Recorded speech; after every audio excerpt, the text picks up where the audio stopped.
Hola amigos, welcome to, this is the first ever production video on this YouTube channel. I'm actually very excited about it. As you guys can see, Mexico City, I dressed up specially for this. I did go on vacation to Mexico once or twice. I'm part Mexican now, I'm not gonna lie. It's probably in my blood. I figured this is only right, had to break it out for, you know, the special first ever prediction video on the YouTube channel. This is not the most exciting, not the best fight card ever, but it does have some good fights on it. And again, first prediction video ever, so we're going to run through them and I'm going to give you guys my thoughts.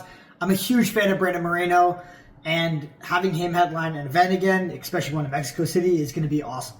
So, with that being said, one too many taquitos going down. We're going to start at the bottom of the card here with Austin Hubbard versus Marquel Medeiros. I don't know if I pronounced that right. Anyways, I feel like I'm pretty sure Austin Hubbard had a different fight scheduled before this, and the guy pulled out. Austin Hubbard, I mean, dude, I was listening to another YouTube video about this, but they kind of are just pulling like literally everybody off the Ultimate Fighter that is maybe okay and putting them in the UFC. Austin Hubbard is a good fighter, but he's not like, yo, like this guy is really, really good, or like he was super talented in Tough, in this episode of Tough, and then he just, you know, had a fluke loss or something like that. Like, no, he lost because he wasn't, you know, the best fighter in the house, but they gave him a contract anyways.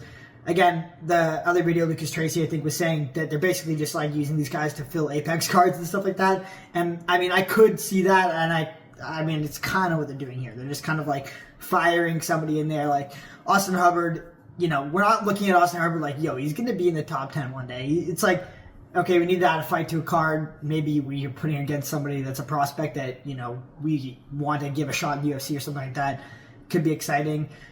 Well, let's throw him in there. But all in all, Austin Hubbard is a pretty good fighter. He's not bad at all. So, I don't know too much about Marquel Medeiros, but I do know Austin Hubbard, I think, is just going to, from what I've seen, I didn't do a whole lot of research into Marquel, or pretty much any at all, I'm not going to lie.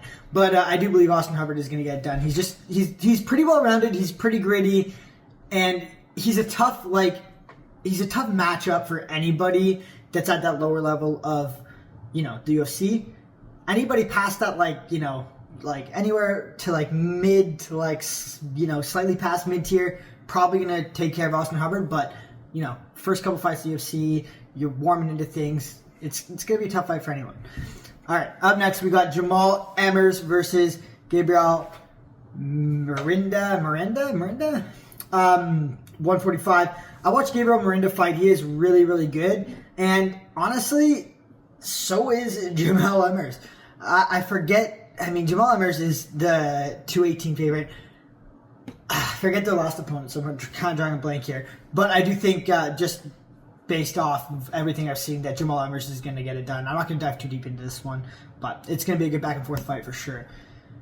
Up next, we got Rafael Garcia versus Vincent Peixe. I don't know how I want to say that one either, man. Struggling. Mexican card is getting me already, dude. Maybe I should just pick all Mexican fighters for this card. Who knows? But I am going to pick the Mexican fighter for this one. I mean, plus 485 is pretty heavy, but he's just a little bit better, a little bit more well-rounded. And I think if anything's going to happen, he's probably just going to get it done quick with the... Quick? Do I think he's going to get it done quick? Yeah. I do think he's going to get it done quick. Quick, I would say second round finish. Girls, dude, Lupe Godinez, just a little bit more. I mean, they're both kind of orc built, but I'm going to say Lupe Godinez gets it done. She's a bit more orc built. Although this picture, they both look kind of orc built. But Lupe Godinez is just, I mean, record would state otherwise, but I feel like she has a little bit more experience, and she's got a little bit more just, you know, strength for the division. So I feel like she'll get it done as well. 115, eh? This is a good fight. Okay, we're powering through these, but Christian Rodriguez versus Malquizal Costa. Who did he fight last? Why am I drawing blank? Austin Bashi, and he beat Austin Bashi actually, and he is very good. He's very talented, but so is Christian Rodriguez. He's had some really good fights in the UFC. He's 12-2. Dude, Malacosta, he's good striker. He's got good grappling. He's pretty well rounded. He's definitely not on. I mean, he's 5'10", and Christian Rodriguez is 5'7", but he's just definitely not big on the strength side of things, which you'd think would have shown more in the Austin Bashi fight. Although Austin Bashi, just needs to put some more work in the striking and everything like that, and kind of mix it all together a little better, and he'll be there. But it didn't show too much. But I do think Christian Rodriguez is going to be a bit stronger than him, and he's going to be able to out-muscle him in the clinch, and he's going to have a little bit more sting on the shots as well. And when it comes to grappling, he will have a little bit of a strength advantage. I do see Christian Rodriguez getting this one done. Looking at the odds, it's minus 180. I think it is going to be a close fight. I would say decision to Christian Rodriguez, and just pretty back and forth on the feet, pretty even on the feet, and then Christian Rodriguez getting the nudge with out muscling him in certain positions, and just being the guy that's coming off as more dominant in the fight. Jose Daniel Medina. Yeah, this guy had a couple quesadillas in his career. He's not the most. I mean, you look at the two different pictures here. Jose Daniel Medina has been packing some tacos down there, whereas at Tebet, Gutier has been straight out of Africa on the goat milk, man. That guy is as shredded as they come. I watched his fight on the Contender Series. I also watched some of his other highlights, actually on Manchester Top Team the other day. I was just kind of scrolling through and I saw it there. He's really good. He's not very deep in his career, so he doesn't have as much experience as somebody like obviously Jose, but he's just so much better in every area. He's a real athlete, very, very athletic, very, very skilled. And you're going to hear me say athletic this, athletic that on the channel all the time. But he's very athletic. And, I mean, obviously you can see, he's literally what weight class is this? The 185 Francis Ngannou. Bro's literally got an 8-pack. And he uses his athletics very, very well in fights. He has creative shot selection when it comes to striking. He uses a lot of knees. His knees are very, very good. Dude, he's taller. He's 6'4", so he's pretty big for the division. Jose's 6 feet. He's going to just, he's going to hurt him striking, I think. He doesn't have necessarily, one-punch knockout power, but he could. He could easily one-punch knockout somebody. It's not always there, but, he's going to hit you, and it's going to hurt you, and then he's just going to finish it with knees, brutal knees. This one's, they don't have the odds here, but this one's a layup. I'm going to say he gets the fight done, finishes it. I would even say finishes it in the first round. He's going to come out hot. He's going to try to make a statement, I think. It's his first UFC fight, so he's going to try to make a statement against a guy that I don't think has much to offer back for him that he has to worry about. So it's not like he's going to be cautious coming into range, trying to throw strikes. I think he's just going to come forward.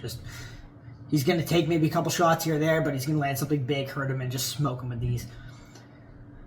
Edward Charriez versus CJ Vergara. Dude, I swear to God, I saw a guy at this gym I go to, lifting weights, that looked exactly like CJ Vergara, same hair. I don't know what with that haircut. I can't say shit because I got a Mexico hat on and my hair is, falling out the back of my dome. But that same, dude, man bun up top, I don't know what's going on, the shave and the line across. This guy was not, as we would call, athletic, the guy at the gym, but CJ Vergara is actually pretty good. He's one of these fighters that's kind of just he's pretty good everywhere, but he's not great anywhere. And he's kind of had not crazy wins, not crazy losses. He's just kind of he's just there. CJ Vergara is just there in flyweight division. He's not good. He's not bad. He's mid. And Edward Charriez is kind of coming off not this hype train by any means, but he has been putting on some really good fights, and he's been kicking some ass. I was gonna say he's a big dude for for the division, but he's only 5'7". But he does come off as a big dude in the cage, and he is very strong, and he's not super imposing physically wise or anything like that, but he is definitely an imposing guy in the octagon, and he does make his presence feel known. But when he throws, he's got really good boxing. He's got pretty good grappling as well, but he's got really good boxing. And I think, this is in Mexico, so we're going Mexico. We're going Mexicano. But I do think Edgar Charriez is going to get it done. I don't think he's going to finish CJ Vergara or anything like that. CJ Vergara is good enough to not get finished by somebody like Edgar Charriez. But I think he'll lose like a decision. It won't be like close, but it won't be like a blowout by any means. I think it'll be like maybe 1 round to CJ, 2 rounds to Edgar, something like that, or just like a slight like 3 rounds to Edgar. We'll see, but I don't think CJ Vergara's gonna get this done. He doesn't really have anything that's gonna stop Edgar Chairez. Edgar Chairez is really gritty, and CJ Vergara's not gonna like KO him, or I don't see him submitting him either. So I just see Edgar Chairez getting it done. This is like a flyweight card. Damn, I like it. I like having these flyweight cards. It's cool. I gotta like line myself up and be like, how do I do against these guys? I mean, Kevin Boras looks like a dodo bird that got hit in the face with a cannonball, but he kind of is. He got cooked by Joshua Van in his last fight. I think it was his last fight, but he just ate like 1 million body shots. He's still a good fighter for sure, but is he at that level where he's like the next thing, or he's like, again, he's kind of like CJ Vergara, but like I want to say almost worse, but he's not. He's like kind of like CJ Vergara, where he's just in the mix. Like he's just there. Like he's not good, he's not awful, but he's like good enough to sit in the UFC, but bad enough to not go anywhere. And Ronaldo Rodriguez, I have watched his last fight. He's good, but he's not like whoa, this guy could be the next like best flyweight in the world. But he is good, and I do think he'll be somebody that works his way into the top 10. He's coming off a couple good fights. He has a lot of hype around him after his fight at, I believe it was Noche UFC. And I think he's just somebody that's riding high on all this momentum. He's definitely a little bit more talented, I think, in my opinion, than Kevin Boras. And he has a lot more fight experience. He's 18-2 professionally versus Kevin's 9-3. And I think, I don't want to say they gave him a layup or anything like that, because I still think it's going to be a hard fight for him. But I just think they were trying to get Ronaldo Rodriguez a win at home in Mexico. So I kind of see that going this way. Like I don't see it Kevin Boras winning in any way, but the odds are pretty close. But I do think Rodriguez is going to take a decision win here. I don't know either of these guys, David Martinez or Samion Oven. Bro has got the Dana White Contender Series versus the Tattoos to Go special. Man.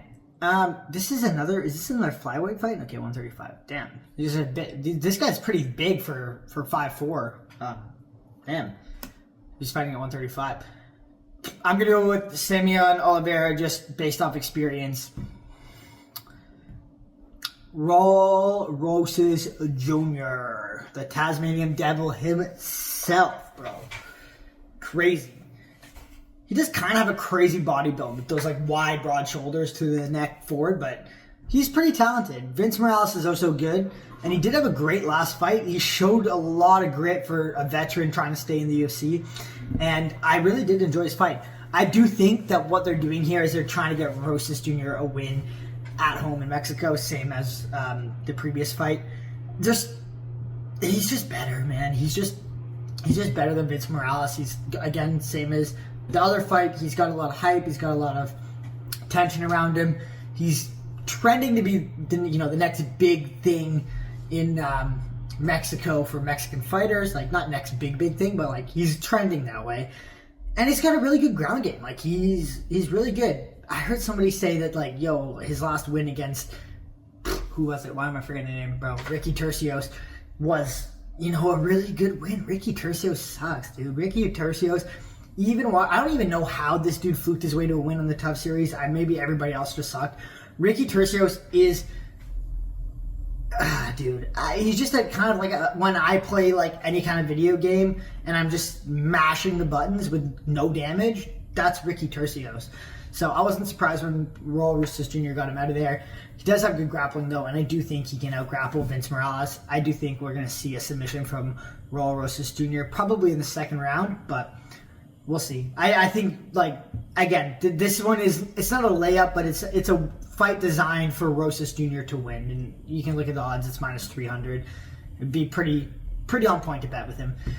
This one's interesting. Gastelum versus Piper, and Gastelum literally looks like a mini keg, like walking around in this picture. I don't know. I hope this wasn't a recent picture, but dude is just out. Just go to the fucking gym, man. Lay off the tacos. I don't understand. He's been kind of like this his whole career, but you can look back at some of his best performances when he fought like Izzy and stuff like that. He was actually in half decent shape.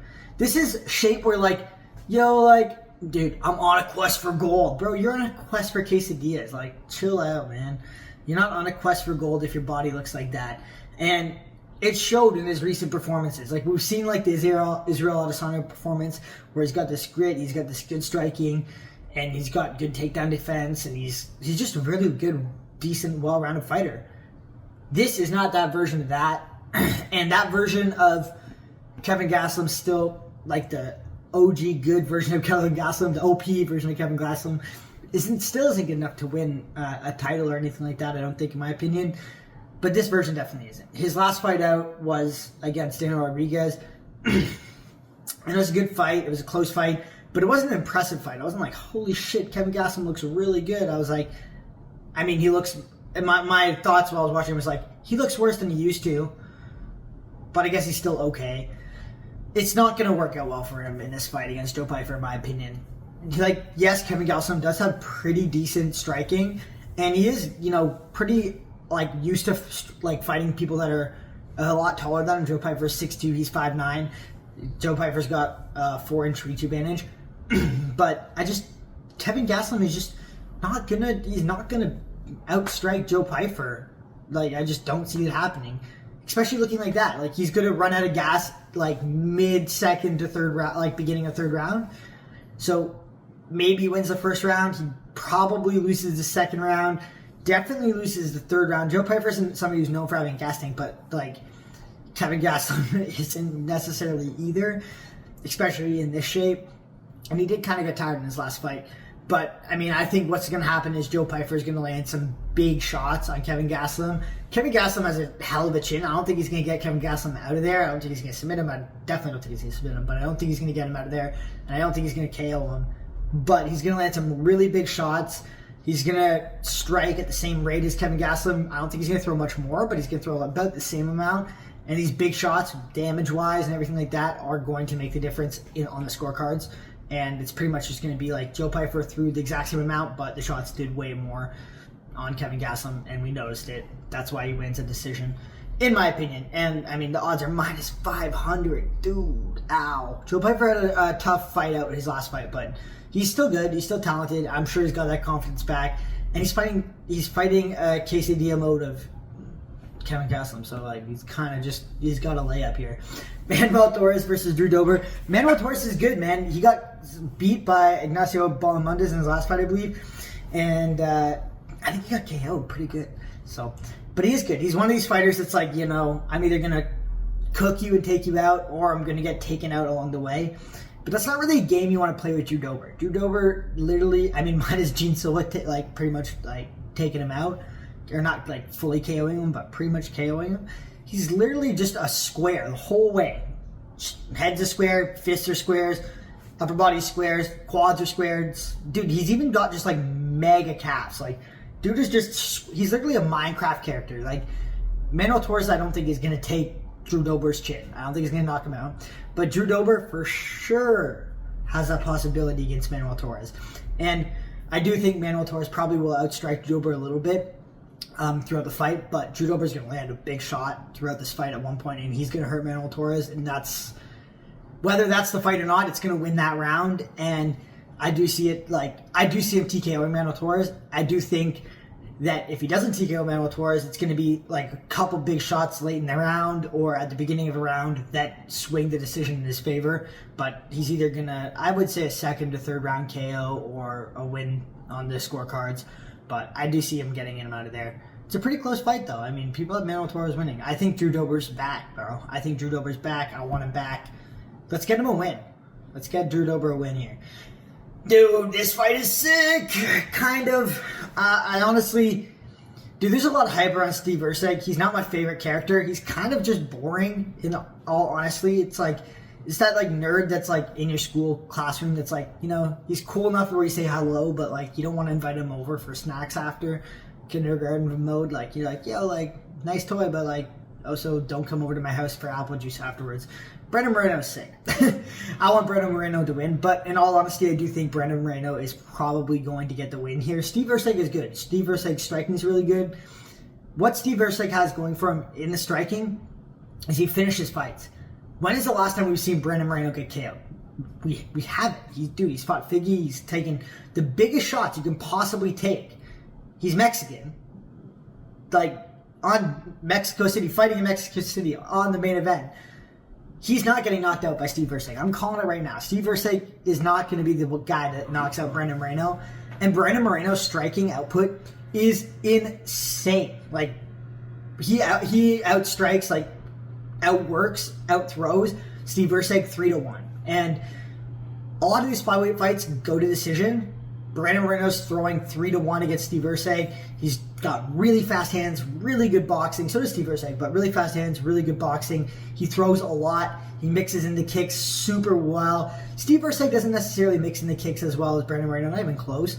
And they both have good grappling. I would say Brandon Moreno's a bit faster, a bit better in the scrambles, and he's got very good submission defense. Like, we didn't see him get submitted by Figgy or those guys.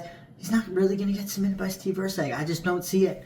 So I got Brandon Moreno winning a decision. I don't think he's going to TKO Steve Erceg. I think Steve Erceg's here to stay. The chin, like, kind of got tested against Kai Kara-France. I could see Brandon Moreno landing something big and rocking Steve Erceg, maybe getting a KO there, but I don't see a clean, or a TKO. I don't see a clean KO coming for Brandon Moreno in this fight. But I do think Brandon Moreno wins it. It is 5 rounds, dude. 5 rounds, Brandon Moreno, like, this guy's got the gas tank. Steve Erceg does have a good gas tank, by all means. But, dude, Brandon Moreno, 5 rounds, you're going to let him strike with you the whole time. He's going to out volume you, and he's going to land big shots. And you try to take him down, he's going to scramble insanely well, and he's going to throw up submissions. And if he needs to, he can grapple. Like, he can shoot takedowns as Steve Erceg. So, I don't know. I just think Brandon Moreno is going to get this one done. He's the more tested, the more well-rounded fighter with more output and more volume. And I don't see him getting KO'd in any way in this fight. So, I got Brandon Moreno. I hope you guys enjoyed. This is the first prediction video. Wild. I figured I'd throw this one up because the last one about ONE FC breakdown is actually blowing up. We got a video popping on the channel finally, which is really cool. I got a skiing channel because I am a pro skier that does MMA like in the summer and fights a bit. But the ski channel's like doing its thing. It's got like almost 70,000 subscribers. But we decided to start a MMA channel because I love MMA. I'm training 2 to 3 times a day when I'm at home in Montreal. So why not make videos on it? Anyways, hope you guys enjoyed. Brandon Moreno's going to take the dub. I'm going to eat a quesadilla and watch him kick some ass. And that was this YouTube video. Deuces. I've been doing like this deuces thing, like see you later, but I've been throwing it like this. But with all the Bryce Mitchell stuff going on, I think if I'm start throwing them like this, like it's gonna be just a little. It's gonna be taken a different way. So we're gonna throw them down here now. Deuces. That's gonna be the new direction of throwing. Anyways, see you guys.